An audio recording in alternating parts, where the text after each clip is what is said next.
tuntum chu Masi le Kumthar lo thlena pianga Mizoram Khua chuan alarber ne fo thin kho pani Darzo in che palem chan an lo nei fo thin dan le Laisawral in Christmas le Kumthar thing phur moya akonot an lo phur thin dan bo ro monom le chak kum ve tak mai video hi han thlir ho don tiang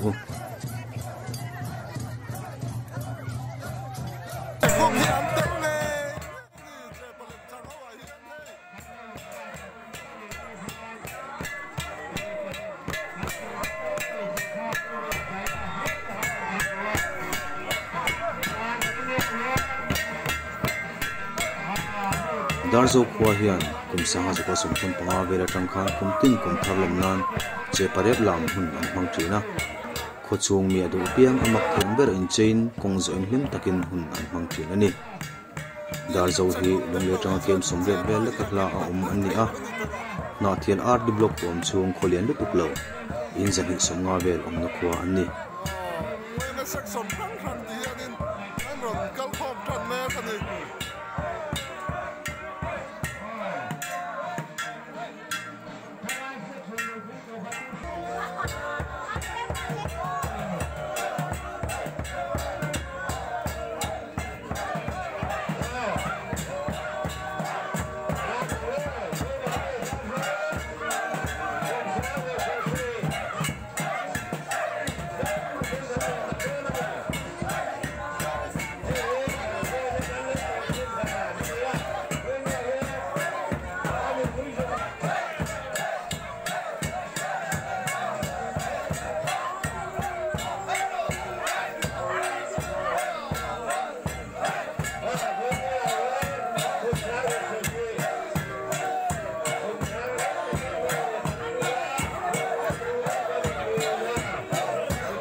Laisawral Khua hi lunglei district an ni a lunglei tang hian kem sunga pariat chau a hla an ni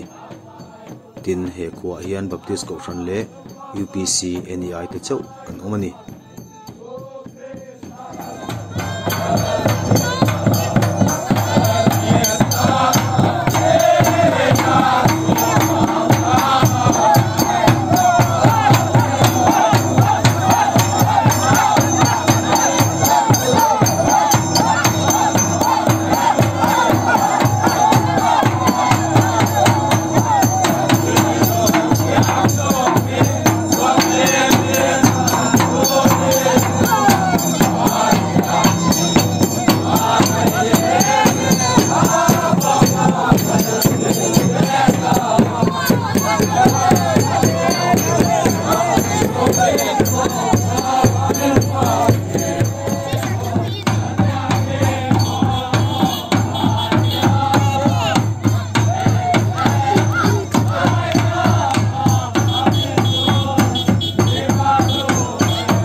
komi tatual chung nun tur han don hian anin lungrualin khondom tak ve ve ani ngei hi rin om hle ani